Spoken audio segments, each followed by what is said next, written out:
Mali kono anga foli be bena jele bi jumadu e afrikalo kle folo samba fla ani mugan fla bi kibara mu mambulo kada kuloga ore office malien de l'habitat o barakela chama minela ka sababu ke ulu senyera logement sociaux o yuru dola kawla do nga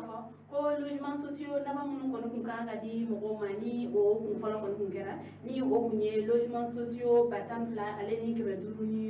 bi woro ni woro e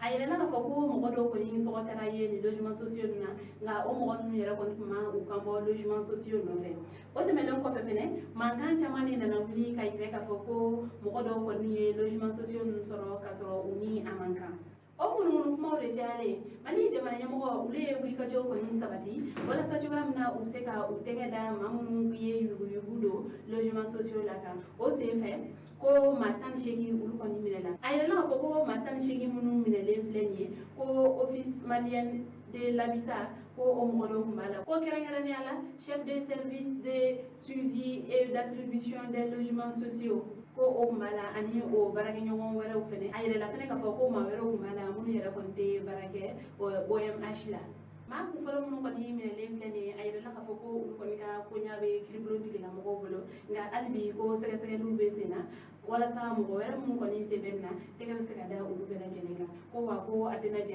to ni re ko logement sociaux ko ulu bela di ma ko fenema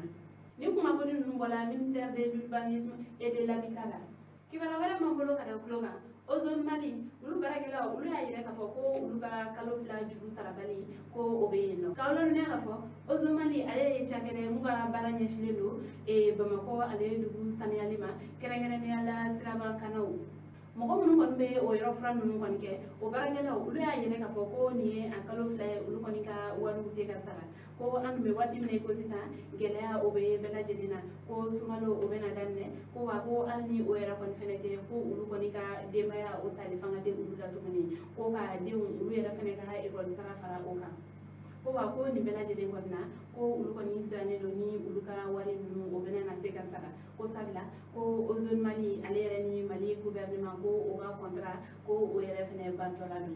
o sabula o zone baragela nu ulu ko ni kele ka wuli da ko ni ke wala sa juga na ulu ka ni kalo fla juru nu o bi se ka sara uli juga na kibara wala mambolo kada buluka ore kiba ayla no ga ko essence litri ko wati de ko o tara yere soro fo kemenanna kawla no na fo ni wati la na essence ale ko ni ngela la je fambe o gela yere ko fene mani ata soro ula do fala ali baba ko yere fene essence somoka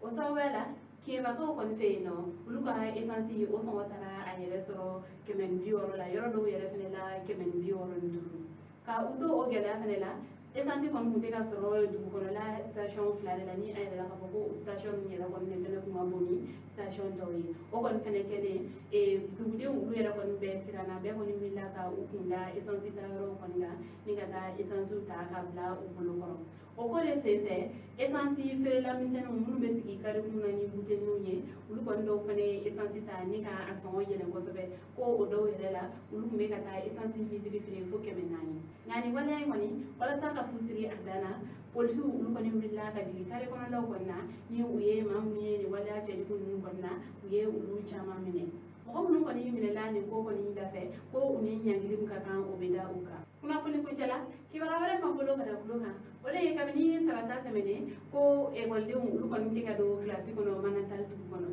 kibaru misala ulu ko ne ayere ka fo ko manantali lycée privé ko école de do aleni école karamo do ribla na nyona ko ni école de ale kon be fera do ni bidon ko ni jimari classique kono ko école karamo ale ko ni mason oma o kon kele école de aleni école karamo bla na nyona école karamo ale ko ni age ka alabo o kele to mamna ni école de ale kon fene ato fara aka ni kata classique ko ka ulu mo ko labo o fene kele école karamo ulu ko ni wele bla gendarmerie mo ma ulu nana ka ni école de ni ay la fa ko ay mo fene do ka o mine ani ano fe mo o ko fene kele sa école de to ulu yere ko fene be bora kata so ko foni ulu ko ni togli do école de nyon to ko foni ulu la bla na watimna nga ame watimna ko sisa kuma nyoya o ko be école karamo ni école tibu aleni de man saw ni nyonje wala sa juga na fere bi se ka soro école de ulu ba se ni classe kono na wala